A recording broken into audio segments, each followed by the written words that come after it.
Simon Harris live from London, and I'm right here with Cameron Leslie, the founder of the iconic London nightclub Fabric, that's celebrating its 25th anniversary, which is an incredible achievement. Did you think in 1999 when you opened the club that you would be here 25 years later talking about it like this? No, I have to admit, I think at that point in 1999, I probably wasn't thinking about 25 weeks into the project. Right. So, no, there was no sort of long-term, I suppose, vision or strategy behind it at that point. I think it was very much about us building the club and delivering the club that we'd been sort of planning for quite a while. It had been... Did you have a direction at that point? Is it, I want to do electronic music? Yeah, 100%. Certainly the... Because you're an electronic music fan? Well, it was... The vision behind the project was my partner, Keith Riley. Right. He had been... Your co-founder? Yes, that's right. And so he'd been hatching the idea of, the club for a decade, up to a decade beforehand. Wow. So hadn't found the right site. Yeah. And had lost quite a few sites. What an incredible site, isn't it? And then our paths crossed. When he found this place and I found this place at the same time, right?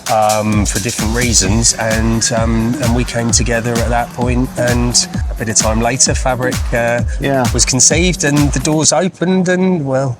And you did it seriously because you put in an amazing Martin Audio sound system. Correct. Yeah. Which we've just upgraded. You've just upgraded. Yeah. You took the decision to upgrade it rather than replace it. I understand, and you put new subwoofers in. And... Yeah, that's right. That's it. So, the system that we opened with wasn't a Martin system. Within a year of opening, and it was a very, very good system. Probably unfair for me to say who. We found something better, and we put in a new one a year down the line, and This is in your main room? This is in room one, room one. And so while that's been updated and improved with,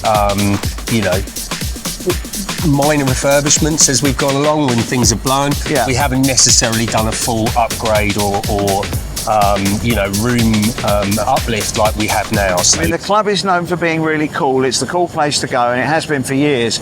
But also, it's about the DJs and the way they work the system, isn't it? Yeah, where they know how to play the system. Yeah, that's it. That's exactly it. It's always been about the dance floor, about the DJs that come in. Everything else that we do in the background that we spend a lot of time and attention on, the operational side, is all about getting people just to focus on the dance floor. So all the operational efficiencies we do with things like the cloakroom and the bars, they're inconsequential. They're the reasons people won't moan and complain and choose not to come back. But they're not the reasons why we want the music, the DJs, the entertainment. Because if they're only thinking about that, everything else you've done well, because they're not points of frustration or friction that people can't get served at the bar, or they've lost their coat at the end of the night, or it takes an hour to get that coat back. And it's the product, because you come from hospitality. That's right. Yeah. So hotels. And this is where Keith and I had a good marriage. Keith's sort of fascination with electronic music, and mine very much about hospitality and leisure and delivering service to people.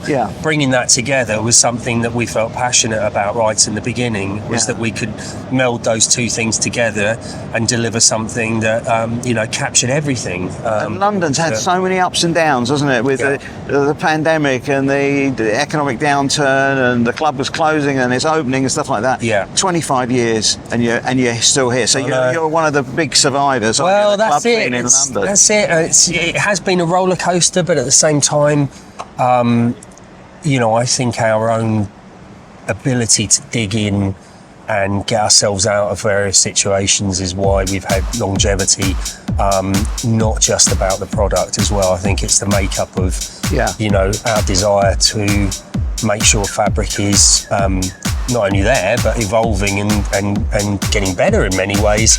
I think we're in rude health at the moment, and that's an amazing thing to say when you've got people that not only work in the team that are coming down that weren't even born when you opened. So that ability to sort of jump generations and be relevant to the next generation is how you stay around. And how things have changed over the last 25 years. Now the important thing is the following and the social media and all that kind of stuff. Where do you see the future going? in that respect? Well, I think the strangely positive thing about COVID is I think it kind of reignited people's desire to be around other people, and that shared interest and shared emotions in a moment. Yeah. And I think that energy that came back as a consequence of reopening after the sort of pandemic has proven to sort of be a new sort of life cycle, I think, on live events. And I think if you can do those and do those well, I think it's you know, there's such a place for that. So I don't think you're ever gonna, well, in the short term, medium, you're not going to replace people wanting to congregate together and have that shared emotion and euphoria around, you know, great electronic music. So a lot of it's gone to the festivals and all that kind of stuff. Yeah. There's a lot of DJs who are standing up there faking it, aren't they? I mean, they're not really. They're playing a pre-recorded set and But stuff. And people that's see through that. That's where Fabric kind of yeah, different. I mean, we've never, you know, obviously played that game. We've never gone down the route of booking people just because they've got, you know, strong following on whatever channel or That's whatever. good to hear. It's never been about that. It's all, and it wasn't from day one. Yeah. It was always, you know, we book on people's merits.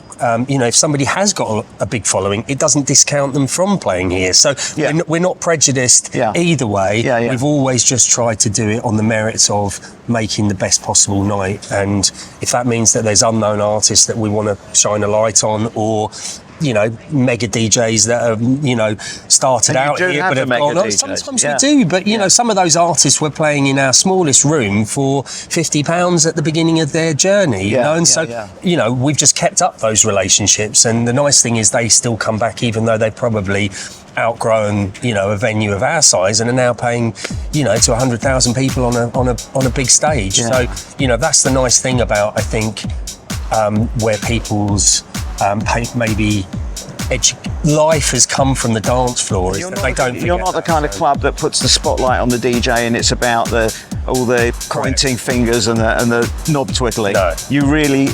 You kind of go back to the fact where the club can be dark and it's all about the performance. Correct. And the DJ, you know, the DJ booths are there. It's a bit of a bear pit. They're surrounded by people.